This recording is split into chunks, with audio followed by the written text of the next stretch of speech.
Hello there, welcome to my YouTube channel. In today's video, I'm gonna do a get ready with me while I tell you what it is like to be attended in a psych ward, what it is like to be in a psych ward here in Brazil, to be specific, because I live in Brazil, so maybe in other countries it's gonna be different, and maybe in other Brazilian psych wards it's gonna be different. I stayed at 3 different psych wards. I got attended there at 2 different psych wards, and I only got attended 2 different times. I stayed for the first time about 3 days, and then the last one I stayed a week. So yeah, so let's get started. I'm gonna be doing my skin now. I'm getting ready for the gym. You might be wondering, why do you do your makeup for the gym? And I'm just like, well, I like to look pretty. I don't sweat much. Have you guys ever watched Jade? Victoria's, and there's that character Jade. She's also got my name, which is funny. Her name is Jade, and there's an episode where she says that she doesn't sweat, and that's pretty much me. I don't sweat much, so if I don't sweat, I don't see a problem with doing my makeup for the gym. So yeah, let's get started with the story. For the first time that I got attended in the psych ward, I was 13 years old, I think. So let me tell you why I got attended in the psych ward. I had recently gotten diagnosed with autism, and that really messed up my head because I really didn't want to be autistic. And I also had an eating disorder at the time, and it got way worse when I got diagnosed with autism, because I was in denial that I was autistic, and then it kind of messed up my brain, so my eating disorder got worse. And then I stayed 4 days without eating. Then I nearly passed out. I was like my blood pressure was very low, so I was like, please take me to the hospital. And my parents were aware of my eating disorder, so they took me to the psych ward because they knew something was wrong with my eating, because they never had that thing where they watch what I eat, so they let me whatever the fuck I want to eat, and they don't really care if I eat too much or if I eat too little. So I stayed 4 days easily without eating, but then I got really sick. I couldn't stand properly, I couldn't breathe properly, and then I had to go to a psych ward. And in that psych ward, I stayed for like 3 days. That psych ward that I stayed at, I used to visit a lot there. I had lots of friends there already, because there's this thing here in Brazil called a CAPS. A CAPS is a psych ward where teenagers, they, usually adults too, but mostly teenagers, they stay for like group therapy or something. So it was a CAPS kind of thing. So I had to get attended there, and my diagnosis was anorexia nervosa, because I hadn't eaten in 4 days, and I had lost 10 kilos in around a month and like, I don't know, a week or two. So I had lost 10 kilos in a month and 2 weeks, and that's very fucked up.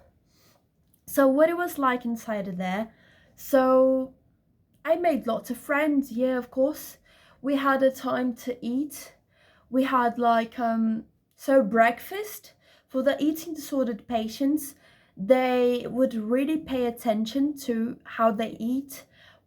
If they eat, they wouldn't force anybody to eat if they had an eating disorder.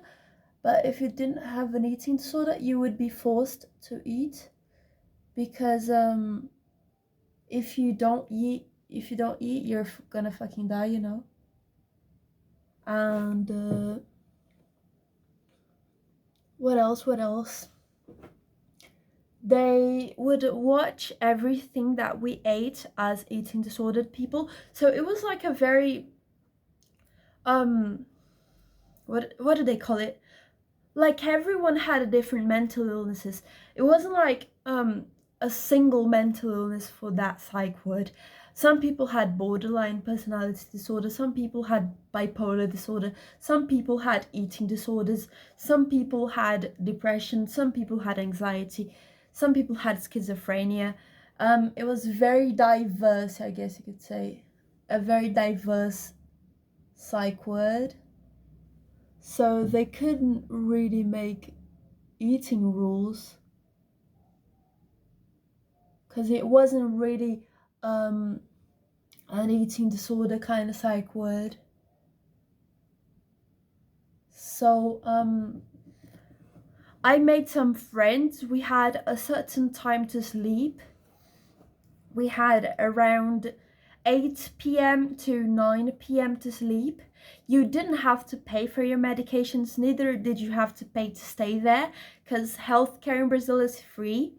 So if you ever get sick, you can just drive your car to the hospital, and it may take a while to get your doctor's appointment, but you will get it.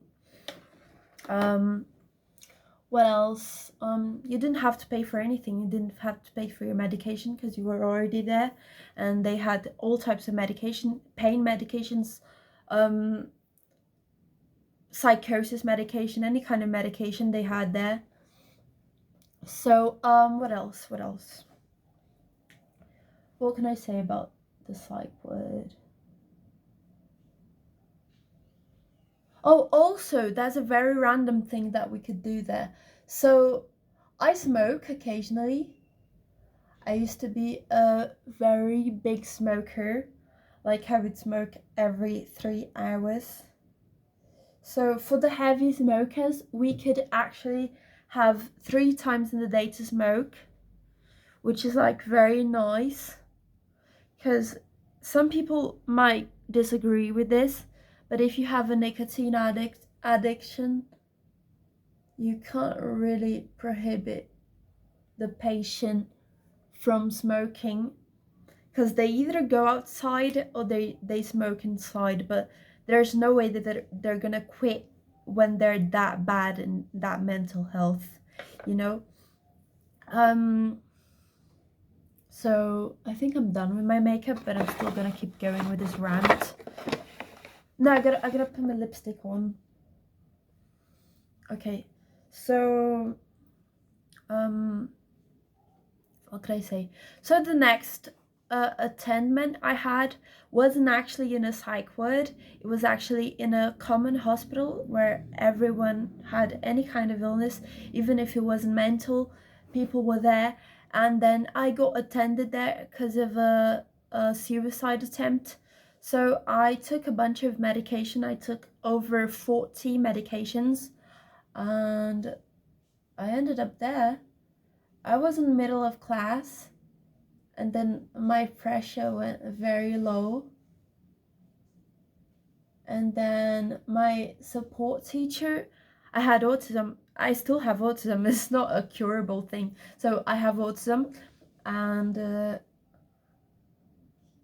I used to have a support teacher because I'm no longer in school. I already graduated. So I had a support teacher, and she realized that I was very sleepy suddenly, and she tried to wake me up, and she couldn't do anything. So she called the ambulance, and they took me there, and they woke me up with a bunch of shocks in my body. So when I woke up, everybody was asking what the fuck happened. I woke up in the hospital with my parents by my side. I was like, what the fuck just happened? They told me that I couldn't wake up, and then I told the doctors, yeah, so I kind of tried to kill myself. They were like, what the fuck? Because I was doing so well, but I do have bipolar disorder, and I wasn't getting medicated at the time. And I was in severe manic depressive episode. So yeah, that was fucked up. And then that was just a normal hospital attendment.